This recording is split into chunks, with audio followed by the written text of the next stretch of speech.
Hello, I would like to welcome you to Frontier Nursing University's 2018 virtual event.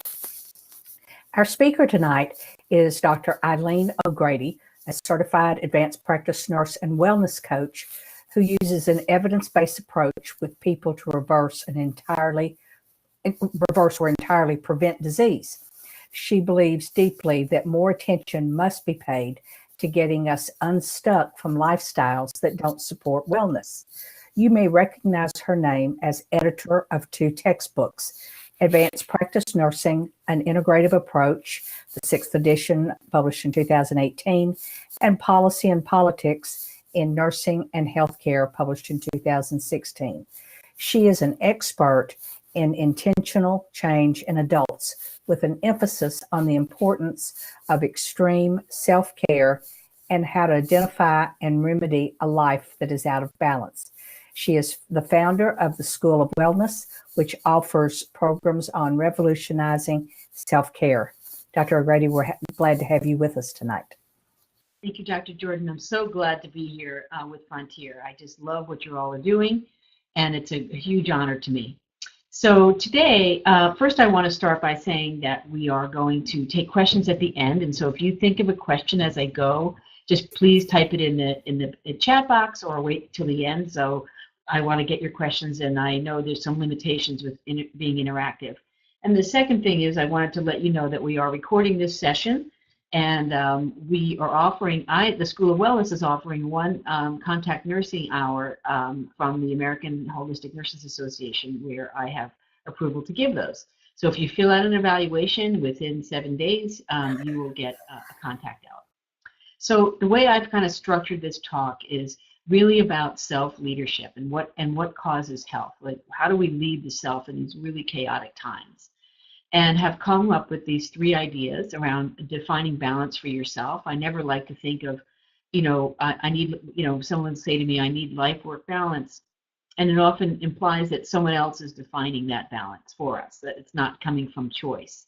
So I think that we have to get clear on what it means to us for each individual person. So I can't tell you what a balanced life is, but I do offer 2 evidence-based approaches to look at your life. And then the second area is really around boundary setting. And I know everybody on this webinar could use some more work on boundary setting, because when we set boundaries, they often need to be reset all the time, and they change all the time. And so some boundary work, and I have some poetry to bring into that, and some of my own experiences and models that I use around how to be better at setting boundaries. And then finally, growing wise. What is it that allows some people as they age to become really wise, and other people just grow old, and to start to have a little bit of a conversation around what we know, what constitutes wisdom, and this idea of becoming less reactive to our environments. So that's how I want to frame today, or tonight. So first I want to talk about how there's a lot of attention being paid to the health of the health workforce. There's a lot of concern out there about, as healthcare becomes a commodity, what's happening to the health of the workforce. The rates of burnout and turnover are really high. And this is really just to validate what some of you might be experiencing. And so this JAMA article came out last year looking at, provider well-being, and it has these 3 domains. How efficient is your practice? Do you have the things that you need? Do the trains run on time? Is the support there for you to do your job? The second area is the culture of wellness. So, do you have time to pee? And do people care about you? I mean, is there wellness practice? Do you have access to good food and fluids in the workplace? And then, personal resilience. So I'm not really going to talk so much about the red ones, the top ones, but really about this personal resilience and what I call self-leadership. And that's the domain that we actually have control over. So I want to spend this entire webinar on that aspect. And this is just the ain't it awful aspect about how, our attention is being hijacked and we're distracted beyond belief. We start a task, we get pulled away from it. And this is actually a real thing now, where people are driving away with the gas hose. So we're not really multitasking, we are actually switching, and it's exhausting. So we start one task and we get pulled away or distracted by our phones, by somebody else, by an interruption, and we have to, it takes us 20 minutes to get back to where we were. So this, we often think that we're being very efficient, but we're not. So this, I think picture says it all about where we are today in North America. And I think to validate what you might be experiencing and what we're calling in the coaching space is this VUCA world that we're all living in, where it's volatile, it's uncertain, it's complex and ambiguous. That lots of people in lots of industries are experiencing this much higher degree of unknowns, that we just don't go into work and know what we're going to face. There's a lot of disruptive change. There's a lot of disruptive technology. There's EMR and how we're doing things, how we're providing care, and where we're doing it. So it seems that it's the new normal. I've worked with people that have had 3 CEOs inside of a year. So the leadership is is unstable and moving around and ambiguous. And this really requires a different mindset when we're dealing with all this complexity. When we have a really simple mindset, that's when we get into chaos. And there's some really beautiful work here that might explain this better when we look at this Afin Framework. And what this does is describe the habitat that we all might be in, where, when we go to school and we learn, somebody has an appendicitis, it's very simple. Oftentimes, a young, healthy person comes in with right lower quadrant pain. They have rebound tenderness. They might have a slight fever, a raised white blood count. And it's very simple. They don't have lots of complexity and comorbidities or anything like that. And we have best practices for that. And in that situation, we're often just categorizing. We're sorting and sifting. And cause and effect are very clear and very well known. We can very clearly see the cause and the effect of our actions and what's happening with the patients. It's very predictable. And then we move into a more complicated situation where this patient might have several complications, or they might be pregnant, where it's not so easy. It's not really clear what the cause and effect is. But with enough expertise thrown in, it can often be solved. So when there's we have to bring in experts, clinical experts, they can solve the practice. It's good solve the problem. It's good practice, but it's not simple, but it's predictable. And then we jump over into these other 2 categories of complexity and chaos, where we really can only see the cause and effect when we're in hindsight. So we see a cause and then we see an effect, but not until after the incident. And it causes us to be more probing. And it's emergent practice. We're kind of dancing on our feet and in the moment making decisions. And then we move into chaos. And when we're in chaos, it's novel practice. We may have seen some of this with the Ebola outbreak, where we were doing things we'd never done before. There was a hospital here in town that set up an outdoor unit, like with a big tent that you see for outdoor weddings or parties, that became the station, the disinfecting station, and they were going to triage patients in that tent. So novel practice, it's very chaotic, and there's no relationship between cause and effect. And often you're trying to scratch your way back to complexity when you're in chaos. And so what happens is, if we have a really complex situation and we apply a best practice, we quickly move into chaos or disorder very quickly. So the idea here is, in understanding this, is that we have to have different mindsets when we're in that dancing in the moment. We have to actually embrace uncertainty and not know, and be really comfortable with not knowing. So it's requiring us to be different in our world, for sure.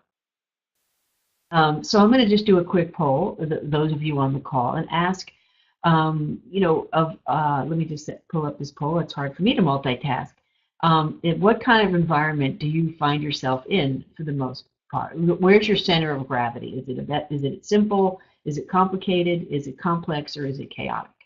Let's take just a few seconds to answer that.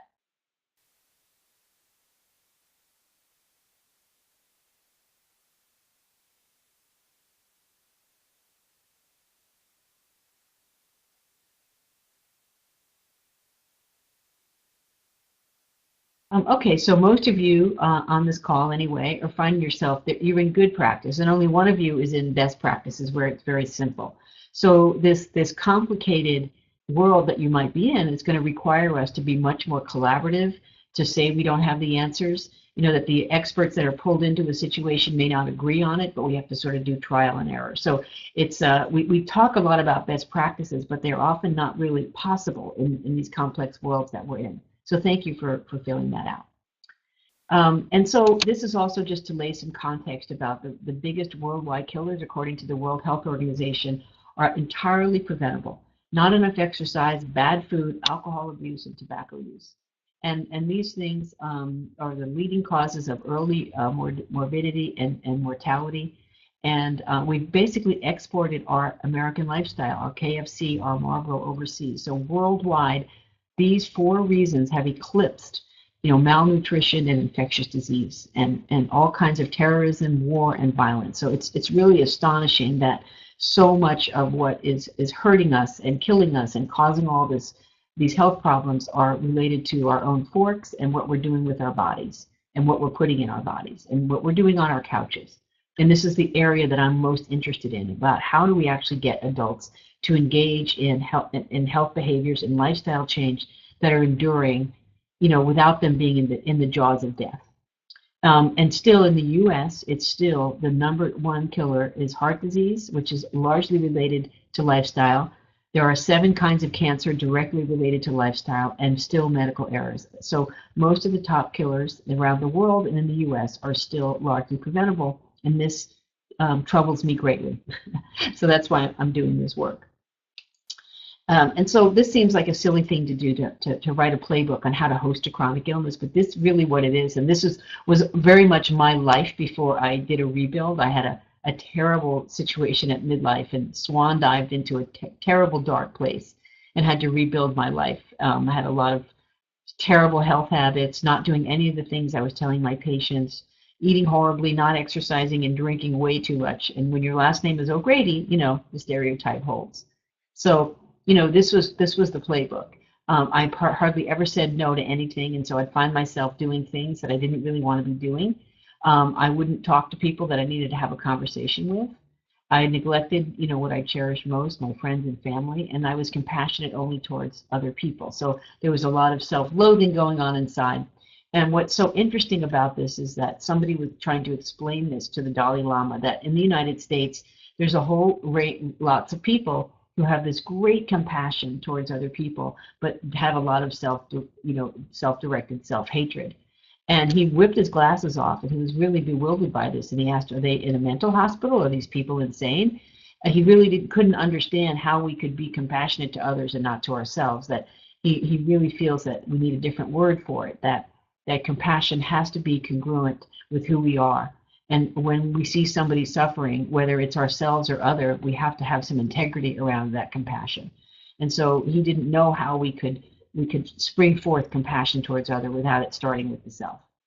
So that was kind of an interesting idea, that we have to really be very, very mindful of our self-talk and our inner critic and what we're saying to ourselves. And this is a sign that we might be neglecting the self. So one of the things that I found in my life, being a parent, was the first thing my kids learned how to do was to self-soothe. They're going to go down in that crib without an adult supervision, without anyone being around. This idea that we need to learn how to soothe ourselves. And so what we're seeing now with all these addictions and maladaptive coping behaviors is that we have a negative emotion of some kind, and we start reaching for things outside of ourselves. We're reaching for alcohol or drugs or food or porn or whatever, any range of things, expanding universe of things that we're trying to blot out the feelings. And this is very destructive to our relationships. And when we blot out our negative feelings, we also blot out the positive ones. So you might be experiencing this in your practice or in your life, where people are just not coping very well, or they're very lonely and isolated. And so I think it really starts from the self. What I know to be true for sure is that we really can't, pour from an empty cup. We can't give things away that we don't have. And so I would like all of us in this profession to pay more attention to ourselves and our unmet needs, and how do we meet them more directly and in a more healthy way. The Institute of Health Improvement, IHI in Boston, has been so concerned about the health of the workforce. They've developed this Improving Joy in the Workplace initiative. There's a beautiful white paper. And there's sort of 8 elements to it. And again, I can't go through all of these, and we're going to just talk about wellness and resilience. But so much of it has to do with all of you being out in this health workforce, being asked to do more with less. And when we can do that, if we've got good measuring tools, and we're meaning and purpose, and we have some choice in what we're doing. So again, there's a lot of national attention right now on the health of the health workforce. So one of the most important concepts I think we have to start this conversation with is that these words, self-care and selfishness, are not synonymous, that we often conflate these two words. Somehow, some way, growing up, or our childhood or our culture, we got these two things confused. That if I take really good care of myself, if I take exceptional care of myself, I'll be considered selfish. So I always like to think about, if you know the most selfish person you know, just think about what they do, right? They take from other people, they splash on other people, they don't care. They don't care what's fair. They have no regard for others. Versus the person that just sort of quietly goes off and takes care of themselves. They leave work. They go to a spin class, or they bring food that's healthy. Whatever they're doing, they sort of quietly do it, and it doesn't have this splash effect on other people. So this idea of protecting those two words and separating them, that selfishness is not self-care. Selfish people take from other people, and self-care is actually one of our mandates in our code of ethics in nursing, that we make a promise to take care of ourselves and patients as well. So we have to think of these as co-equal. So here's how I'd like to approach this idea about balance for yourself and how individualized it is, because you may just really love to go out and garden for 8 hours a day on the weekends, and you feel really nourished when you do that, and for me, that's not what I want to do. That's why we get to this idea about choice. So we don't want to be pouring from an empty cup, because we know nothing good comes from that. So this is some interesting science from the blue zones that talked about, well, if we want to live into our hundreds, what we found is these blue zones all over the country, in Iceland, in Guatemala, and parts of Loma Linda, California, where people are living into their 105s, and they're doing great. They're not in a nursing home, they're not incontinent, they're not isolated. They're in the community, and they've got a whole range of different kinds of relationships. They don't just have the one daughter, under siege trying to take care of them. And so Dan Butner traveled all over and found these blue zones and these sort of 9 behaviors that people that live well into their hundreds have. They move naturally. So they may keep a garden, and it's not because of the vegetables they're growing, but it's because they're doing range of motion. They're outside. They don't have separate workout clothes, but exercise and movement is built into their life. They have purpose. They have more than 2 speeds. So I'm guessing, I don't know exactly what you all are doing, but many people I know in my life only have 2 speeds, stop and go, right? And so this idea, if you want to live to 100, you might want to downshift in the evenings or in the afternoons, whatever that takes. The 80% rule means the Okinawan women, the longest lived women on the planet, and they first of all, they squat down to eat. So if you can squat down at 105 and then stand up, you're unlikely to break your hip. But they have this loosely translated saying about stop at 80%, like don't eat the whole chimichanga, like don't eat till you're past full. They eat lots of locally harvested plants, locally harvested wine. Belonging to any kind of spiritual tribe or meditation group, you live 14 years longer. So they put loved ones first. They have intimacy in their lives, and it's not just one person. So it's a range of acquaintances all the way up to intimacy, and they have this supportive circle of people. So there's that really frightening statistic about a very tiny percentage of Americans have somebody they can call in the middle of the night. So this sort of loneliness and isolation is something that we can combat now and start to cultivate now in our lives, to have those different kinds of relationships. Because when you're 105, I'm guessing that you don't have many peers that are still living. It's a lonely experience. So cultivating different relationships. And what he learned, and this Dan Butner, the researcher, learned, was that if you want to, take your knees to 105, you don't want to maybe run marathons and do these really intensive things. So he used to be one of those extreme athletes, and now he just does yoga and walks. And this is the opposite of the DSM-5, which I think is so powerful and so important about this theory of well-being. So I don't like to use, happiness as a I want to be happy. I mean, you just think of that stupid smiley face and we don't have any problems and we're in denial. And this is actually has really solid legs, and it's being taught in the military to combat PTSD. It's being used in Australian schools, and I wish it was being used in American schools, about what makes it, and the question it answers is, what makes a life awesome? So we have the DSM, and we can look at the 36,000 ways we can get broken and diminished and act out. We have everything coded. We have specific symptoms. If you have 4 of these 9 things, then you have this disease. But what about the people that are living awesome lives? And what are they doing? These people that live to 105 and are fully flourishing as human beings. Well, this theory of well-being has these 5 elements that we know that people who flourish, that's what they're doing. So the first one is they feel positive emotions on a 3 to 1 scale. So this is not thinking positive thoughts, but they have positive emotions 3 to 1. So that 1 is important because they're in reality. They're not in a manic state where they're not seeing reality. They do have negative emotions. It's the ratio that's important here, that they feel things in their body. So say you get an award, you get something good happens to you. What we often do is we just dismiss it out of hand. But what we want to do is let things land, feelings that feel good in our bodies, and feel it in our bodies, not just think it, but feel it. And this goes a long way in having a flourishing life and seeking out those positive emotions and what brings them on. Know ourselves to know what brings positive emotion. What are the things that I can do to cultivate more of them and eliminate the bad ones? And then engagement. This is the condition called flow, where we're in that really sweet spot. We're not bored and we're not stressed. We're in that really happy place where we're totally absorbed. We lose space of track and time when we're in flow. And it's this place that, usually of some creative nature. And we may notice our family or our coworkers will notice we get shorter and more irritable if we don't do it for a long time.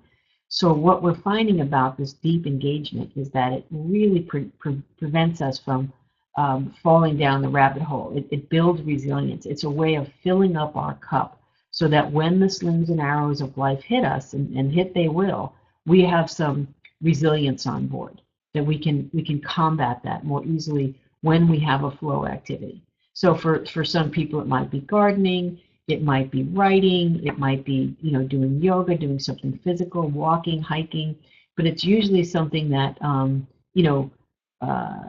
it causes some kind of a reset. It's a completely absorbing activity.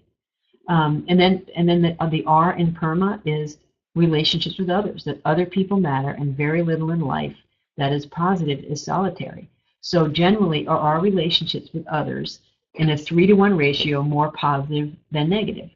Are our relationships generally nourishing to us, or are they toxic? Do they drain the living life out of us? So generally, are our relationships in good order, in good shape? And we're going to talk about pruning some of that, doing some editing. And then meaning and purpose is that making sure that we feel that we're contributing to something larger. And this is often something that when we start to creep towards the feelings of burnout, we can lose this purpose and meaning. And we know that in nursing, it's often not such a problem because of the work that we do. We're not designing candy wrappers and other career choices that I know friends of mine have, that it's so inherently meaning and purposeful that we've set this intention to enter this field. And then finally, achievement and mastery, that you actually have to be good at what you do over time, that you actually get really good at what you do in and of itself helps us create more well-being.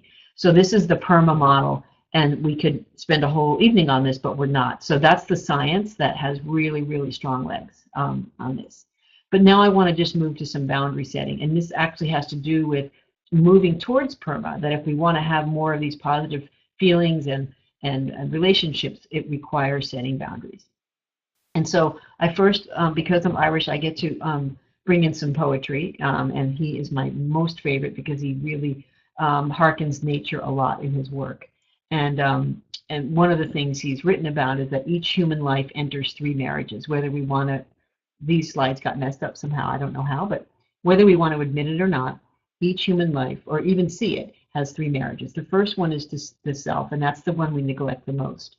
And then we have our marriage to our significant other, and that might be someone we haven't met yet, and I say hold out for quality if you haven't, or our children, our families, who was ever significant to us. And then we have our work. And so the idea here is that all of these relationships need to be in constant communication with each other. And one of the questions I like to ask about if you're neglecting your vows that you've made for yourself, ask yourself, if your 16-year-old self met you today, would he or she be proud of who you've become? And I have to tell you, when I was really in a bad place in my life, the answer was a resounding no. that I knew that I had to get in right relationship with that older teenager to have some integrity in my life. I had gone off the rails and had to fix a lot of things. So, asking yourself, would that teenager be glad where you are? And if not, what do you need to do to make that teenager proud? And then our significant others, and asking them, the best way to find that out is asking them, do you feel significant to me? And if you're in school, they probably don't. And then our work, for some reason, tends to eclipse everything. That's why I like to ask people. I live right outside of Washington, D.C. What do you do in your free time? Because people identify themselves by their work, and there's many, many things to having a good life. And so if this is your situation where the significant others don't feel significant and yourself is lost, you are your work, and you're eclipsing everything else, you might need to do some modification here about scaling back the work and getting these other things up to snuff.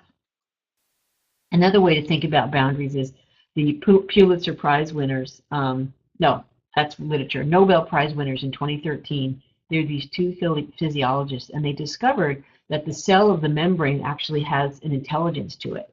The cell of the membrane is deciding what comes in and out of the cell, not the nucleus. And I bring this in because we're not doing physiology, but because I think it applies so much to the human condition, that we get to decide the three things in our lives that we have full agency over, and that is what comes into our cell or into our lives, food, alcohol, people, screens, literature, what goes out, our tone, our energy, our words, so the cell membrane decides what comes in, what goes out, and then what do we dock to? What are we connecting to? What are we attaching to? That's what the cell membrane does, what we've discovered.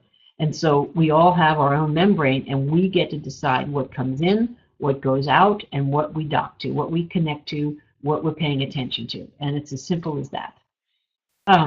And so this has helped me in my life, where I've used this model to establish some boundaries. And this happened because I remember I was on a soccer field, and I was talking to another parent about splitting the kids up, and one of us taking one kid and the other. Anyway, this woman, it was a really innocuous, benign question, kind of a logistical question. And she just lit into me, started screaming at me, saying, why do you want me to take your responsibility for your kids? People are always asking me for everything. I mean, it was way off the charts for the question. And I remember just thinking to myself, maybe her mother's in hospice, maybe she just found out her husband is cheating on her. I have no idea what's going on, and I can't know, but this has absolutely nothing to do with me, first of all. And I was saying to myself, this is an across the street friend. And the idea is that we get to decide how close people come in. And before I had my crash and burn, everybody was my backdoor friend. And the way this works is you can identify people that are just across the street. It's a suburban metaphor, but hang with me. And they're not even coming in your driveway. They just keep on going. And then you have your driveway friends that you can come out and talk to, but they're not coming in the house. Then you have your front door friends, and you can decide if you want them in or not. And then you have your back door friends, a tiny group of people that don't need to knock. And we get to decide that, who comes into our lives, and be more forceful and clear and intentional about it. And I always like to think of, Charlie Sheen as being somebody that you wouldn't really want in your driveway. Anyone outside in a row, qualifies as across the street friend. The other way to think about boundaries is this hell yes criteria. So, one of the things I know about nurses of all kinds is that we are really good at what we do. We're kind of scrappy, we're competent, we know how to use resources. And I'm sure that you've been in situations, maybe in a community meeting or a PTA, and you kind of make a plan to do things, and all of a sudden people are just making it way harder than it needs to be, and it's pretty simple. And so what I've noticed is that people always are attracted to nurses because the way we think and the way we get things done, we're sort of pretty competent people. And so we get asked to do a lot of things that we may not want to do. So if we just use this, if it's a hell yes, it's a yes. If it's a maybe, it's a no. And what oftentimes we get into trouble is because it's this distant future. It's way in the future. Oh, it won't be for 6 months, and you'll be really good at it. And we don't want to do it. We don't know how to say no, so we say yes. And then the way we know we get into trouble is as it's getting closer. The case of the distant elephant, as it gets closer, we get more and more upset and resentful and angry. And so I think, really doing a body scan, when we start to feel resentful of things, we're often doing too much in that relationship. It should have been a no. And the reason we often say yes to things that we don't want to be doing is because, most of us are women, we're very agreeable, and whatever we learned in our family, the yes person, we often take into the adult world where we over accommodate people. And so I think a practice of saying no is to decide, like when we're learning inspection techniques, I remember teaching this, when you're doing inspection, palpation, and all of that, auscultation, and there's a certain order to it, and you always inspect first. So this is the same technique you can use for the hell yes, is that an invitation comes in, will you be PTA president, or will you join this committee at the hospital? And it's a pause. So the nice thing about email is you can pause and wait, and then you check in. Is this a hell yes? Is this aligned with what I want to be doing? If I say yes to this, what do I have to say no to? Decide first if it's a yes or a no, and then decide separately how to say no. And I'm going to give you a great technique. So I think just getting clear with yourself first, if this is what you want to be doing. And then some people, like I have college age kids, and they actually need to be saying yes to a lot more things because they're not overwhelmed at midlife and need to edit out some things in their life. It really depends on where you are in your life, but for the most people, I'm guessing on this call that are working full time as a clinician, it's really saying no more often seems to be much more of a problem. So using this criteria so that when you are doing things, you're really all in. You've got both feet in. You're happy to be there. There's no sense of resentment whatsoever. I just got asked the other day to do something, and it was just before she even finished the sentence, I said yes. And that's how you know. It just comes right out. And so we've learned from actually pulling literature from the international relations community. The reason oftentimes we end up in war is because we don't say no soon enough. We've said yes, and then it's sort of too late to say no. And so this empathic no is a way to do it, where we tuck our no in between two yeses. So oftentimes you have to say what your yes is first. So for me, for a long time, I was in graduate school, and so that was my yes. I'm in graduate school, so I can't join this committee. I'm just overwhelmed as it is. There's my no. And then you top it off with something that's hopeful and respectful. So, but I'm so honored that you asked, or maybe I can help you find someone, maybe in the future. But you sort of put a nice bow on top of it so they can't come back and try to club you into doing it or guilt you into it. So when you tell people what your yes is, then it's a lot easier to deliver and serve up that no. So we should be saying no in a 3-to-1 ratio. If we want to have a good life, that we are saying no left, right, and center to things that don't serve us, that we don't want to be doing, that cause us to feel resentful. How's that? And so this has to do with pruning your peeps and really looking around. If we are the sum total of the 5 people we spend the most time with, this is important to look at. Are you carrying a frenemy, which is when you have somebody that wants to sort of stab you in the front, which is a real friend will stab you in the front, but a frenemy will do it in the back. So this idea that when you have this negative feeling after somebody, you have 2 criteria when you have good news, and that is the person should feel enthusiastic and curious. And if you're not getting that when you're sharing your bad news, you might be carrying a frenemy. So some of these female relationships in particular can be just fraught with negativity. And so you are allowed to edit the people that are around you the most. And so you get to decide and set boundaries, even those invisible boundaries I shared, that you are the sum total of the 5 people you spend the most time with, and you get to decide who they are. How's that? Strongly worded. Really interesting science around social contagion. So everyone on this call knows what the widowhood effect is when somebody is, long-term marriage, one spouse dies, within 24 months, that second one is gone. And this is where this research comes from, is that we're finding that social behaviors have a viral component to them, that it's subtle. But if your friends are obese and smoke and are depressed, you're likely to be too. And if they're fit and they laugh a lot, you're likely to be too. So there is a contagious effect to yawning and to smoking and to obesity and a whole range of other behaviors. So, just to point out how important it is to have a really good tribe around you, people that you respect, that lift you up, that nourish you, that make you laugh. Okay, so let's do a quick poll about how many of you, what kind of boundary do you need to set? As I was talking about this, what was coming up for you? Is it a career? Is it a coworker, a family member, a friend? I'd just like to see.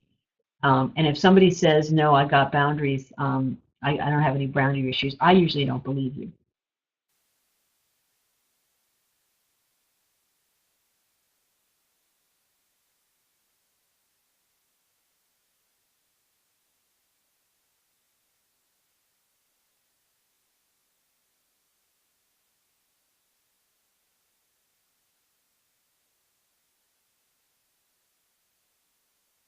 Okay, so family members, yeah. What I can say about that tend to be the highest one with career and none, I got my boundaries on, which is awesome. No, that's other, just somebody else has other boundaries. And so what I find, I think this is just true. Families are just really, really hard. They are.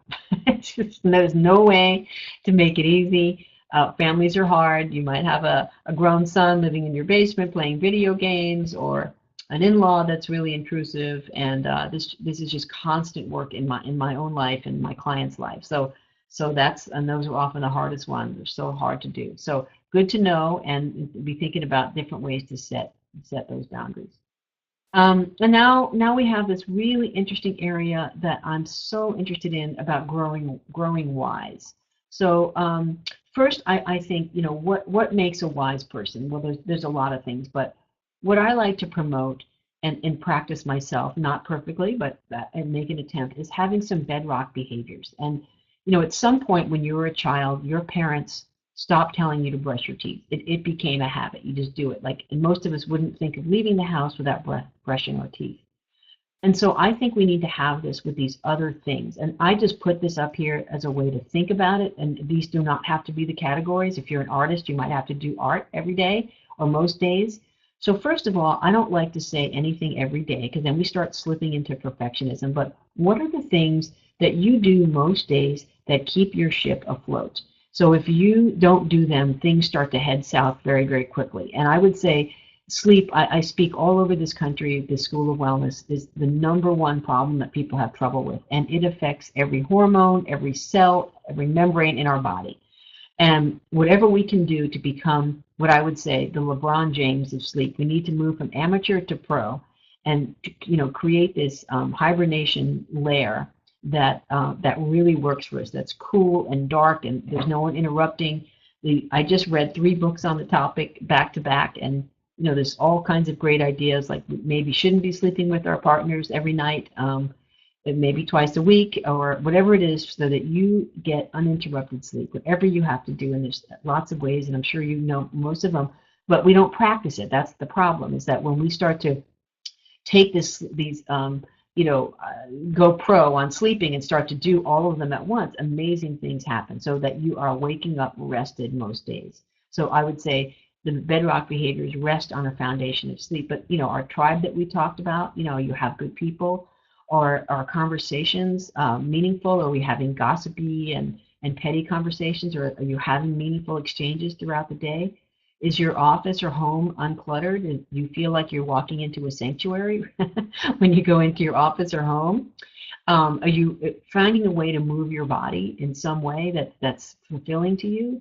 And we all just need to eat real food that our grandparents would recognize, and we all know how hard that is. But having some plan where we have access to real food and not eating a bunch of nonsense, and screens and literature, like what's our policy? What are we doing about that, so that we're not fed this diet of junk, junk food, junk conversations, junk literature and screens. And I know how hard this is. I mean, I'm not preaching from up on high. A few weeks ago, I was in my bed with my iPad, and I got pulled into these YouTube videos. The next thing I know, it was 2 in the morning. I could not put it down. It just completely pulled me in. And so, I've taken all that stuff out of the bedroom, and, that's what I mean by practicing what we already know, that none of that should be in there. I got room darkening curtains, which made a huge difference. These little things, bit by bit, they really add up. So I believe that we need to kind of habitualize some of these so that we're not fighting with ourselves.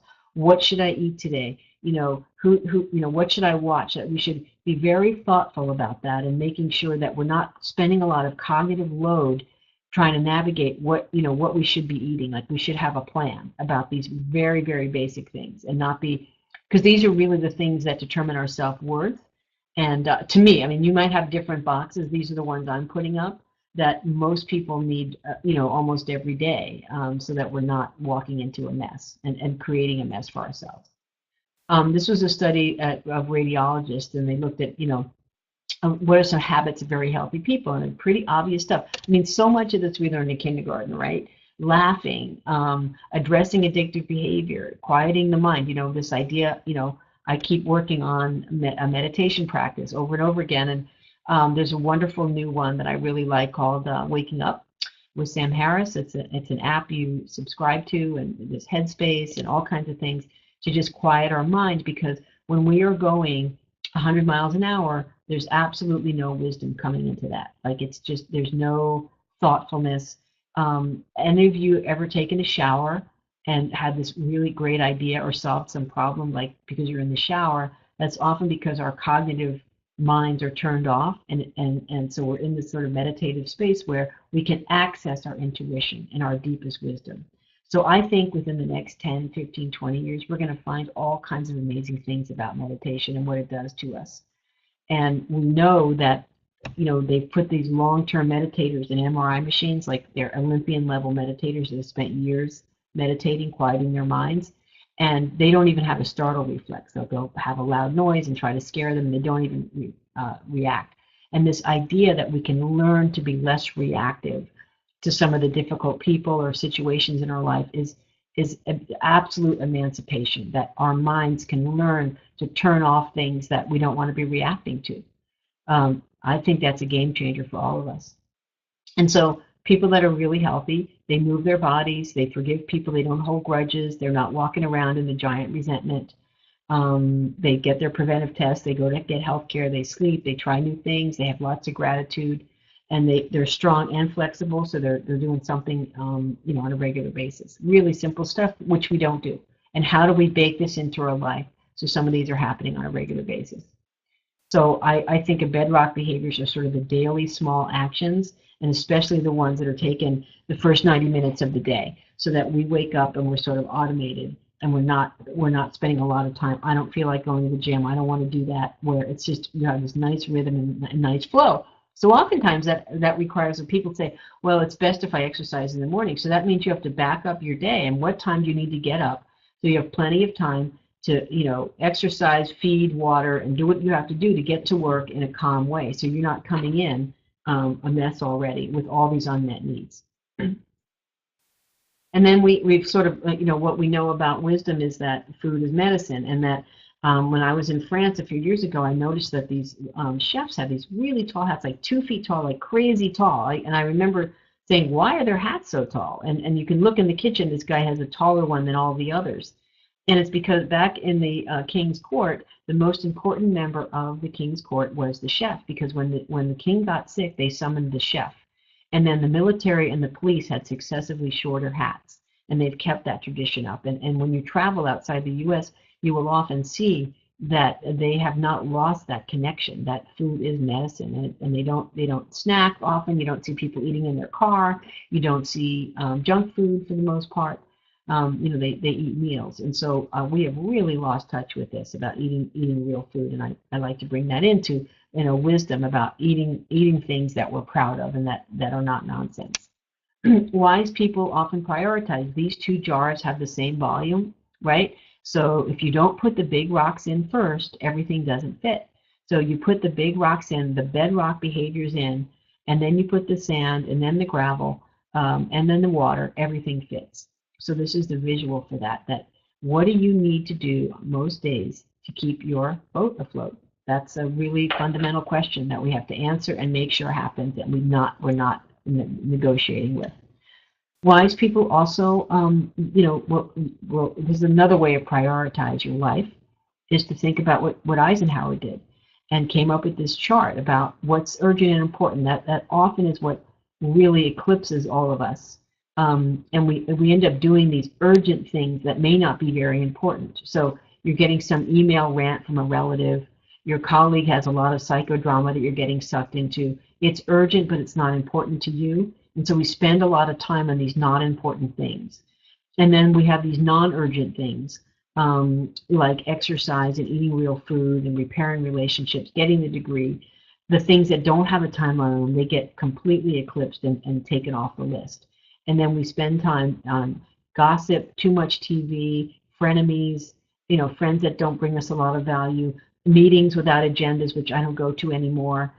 So how do we do less of these not important things and more of these non-urgent but important things to us? And there's all kinds of techniques about our calendars and how we block time and making sure that these things that are important are happening in our lives.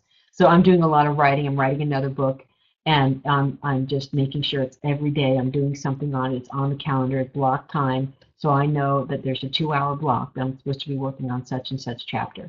Otherwise, this thing will never get off the desk. It will never happen. So what is important is seldom urgent, and what is urgent is seldom important. So we've got to take charge of our environment much more. And so, I really love this question about why we're living so long, and I love this picture of this woman. And so I've been studying adult development and how what creates wisdom.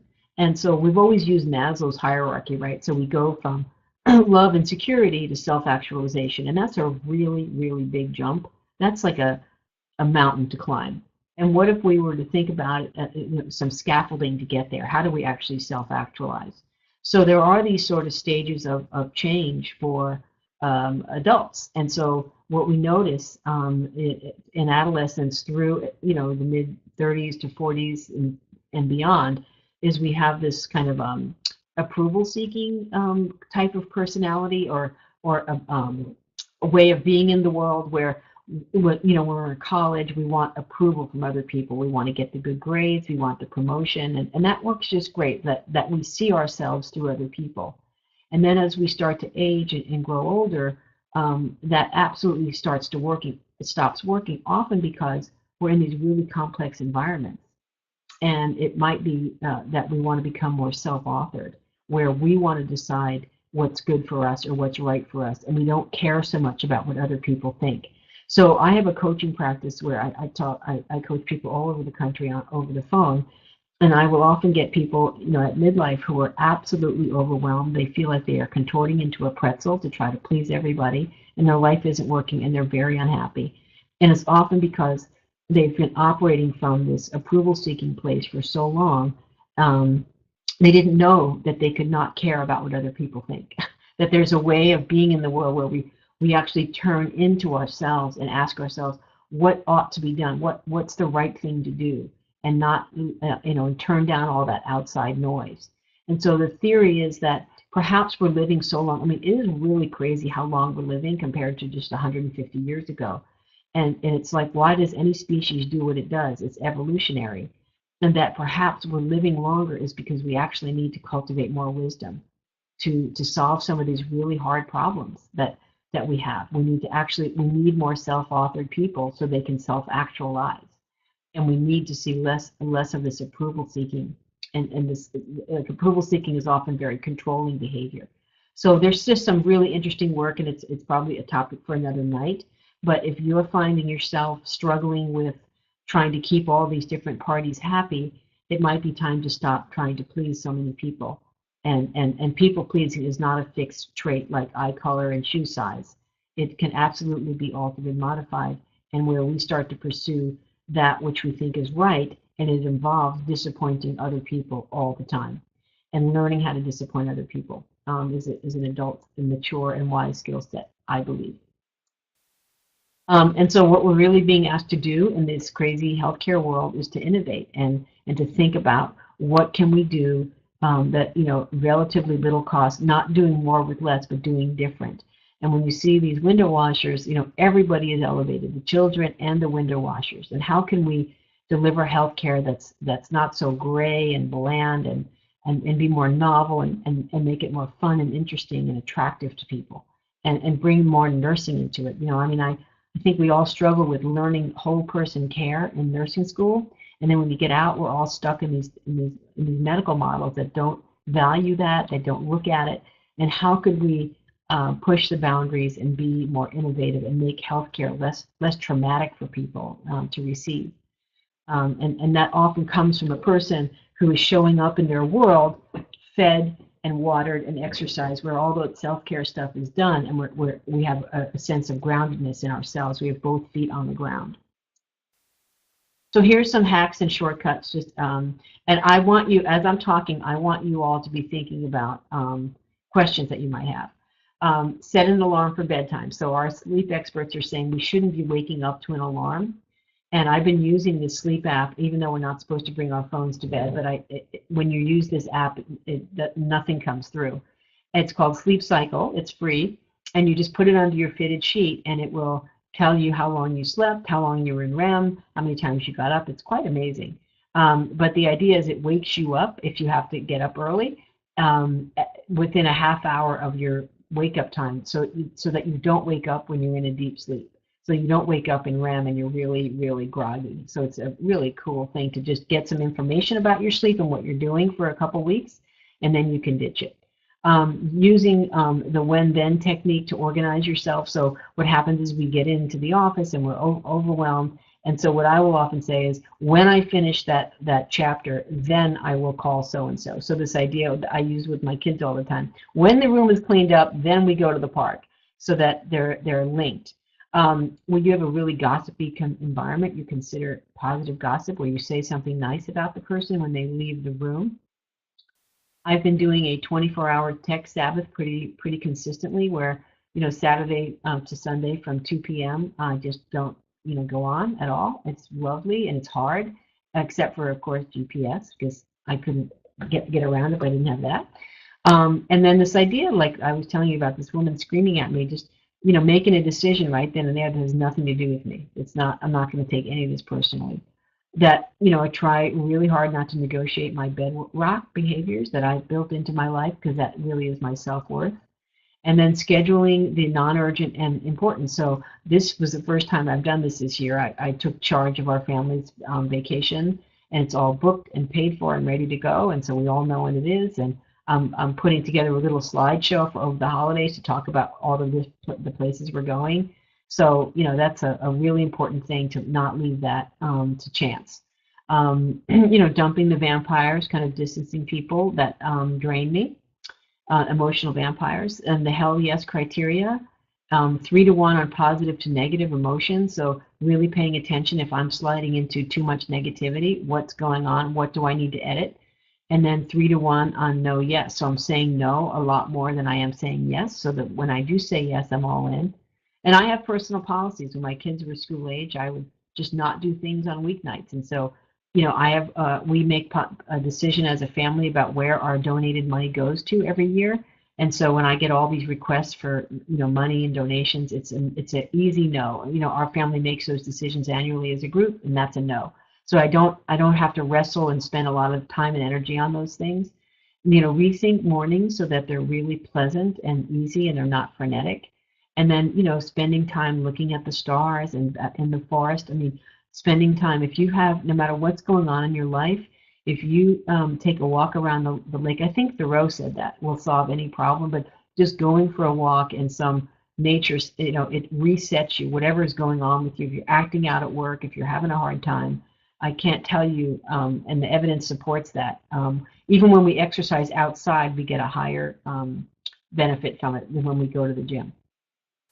So define balance for yourself, set boundaries, and grow wise. And so I'd like you, as we're talking, to write in any ideas that you want to remember, like something you heard today that you want to make sure you remember, and just put it in the chat box. And I do have these wellness pearls that I send out less than once a month. They're really short, and they're just little paragraphs on reminding you of some of these concepts. So usually little tiny vignettes or stories. If you'd like those, you can go to my website, EileenO'Grady.net, and sign up for the Wellness Pearl blog. And I also have a carefully curated list of TED Talks and documentaries and resources on my webpage that I'm constantly updating, things that I love, and I carefully curate what I put on Facebook, my Eileen O'Grady Nurse Practitioner Facebook page, of videos and news items that I think are really relevant to health and extreme self-care.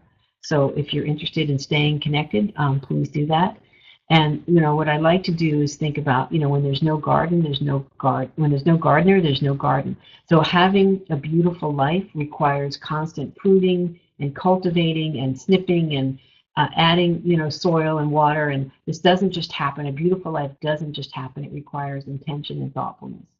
So I'm not seeing anybody writing in the one thing you want to remember that you heard today. Get rid of toxic people. Set boundaries.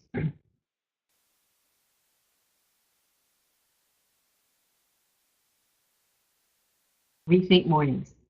Yeah, my personal favorite. Bedrock behaviors. Learn to say no. Schedule bedtime.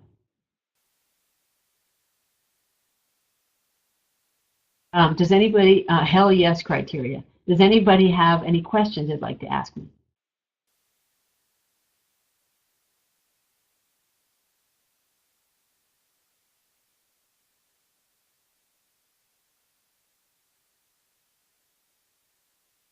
Schedule vacations. Encourage kids to self-soothe. Yes.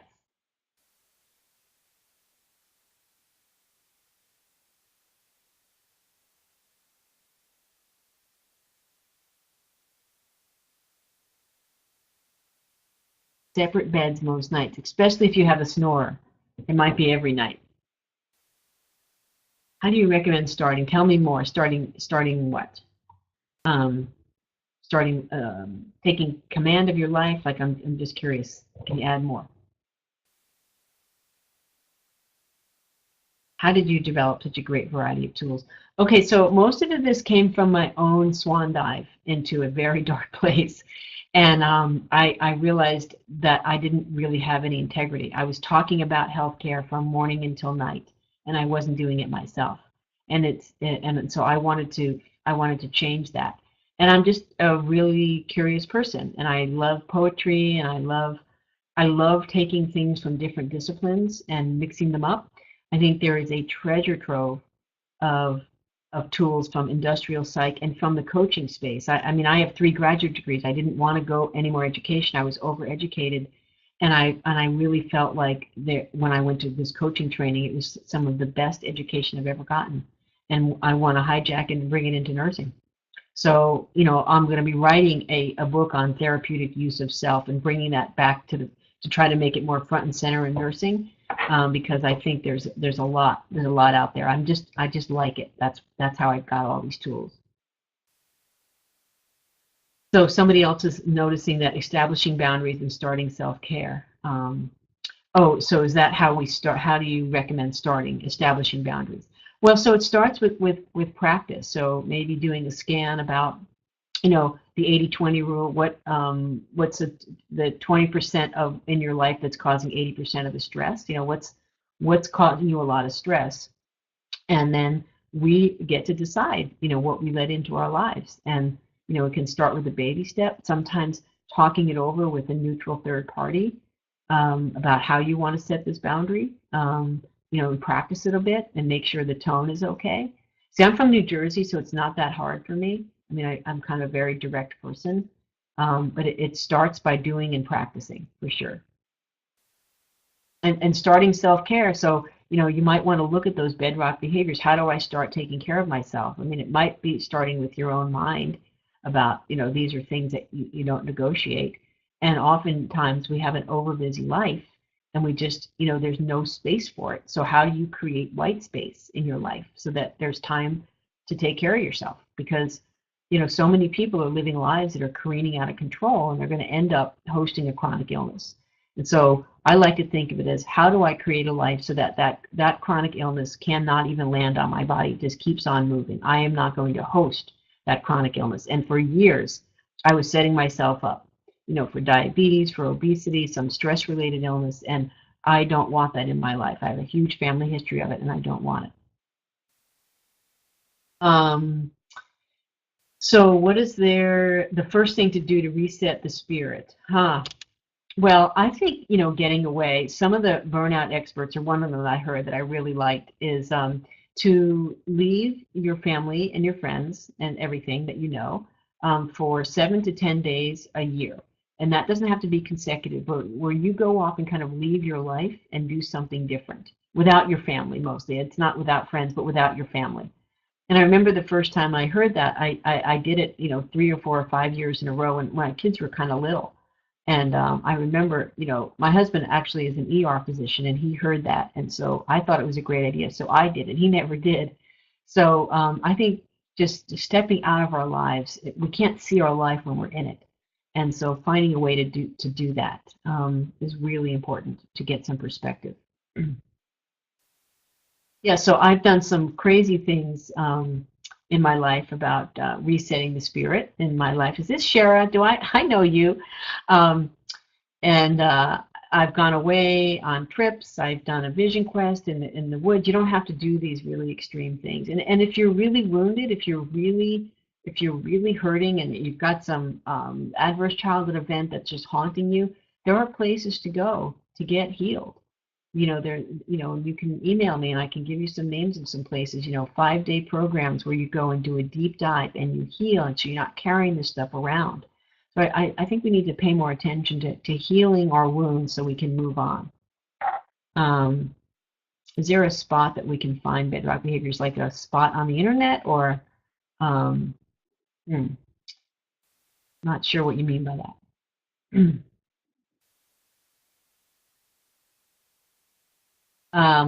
So yeah, but I mean, a lot of the things I'm posting on my professional Facebook page are very inspiring, and podcasts and videos and some of the documentaries that I love. I love that genre. Oh, is this be posted somewhere? I don't think so. I don't think this is posted anywhere. But just stay connected to me is what I'd say.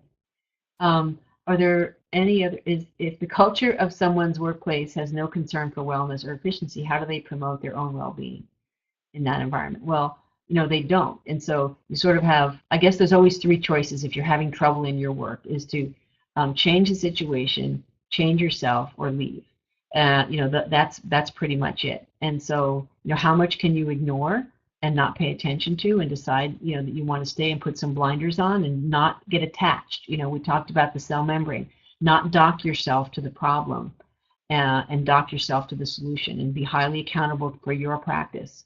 And maybe take a sharp eye on your own Bedrock behaviors. What are you doing to take care of yourself in this environment? So, there's no hard and fast answer, but these are some ways to look at it. So let's see.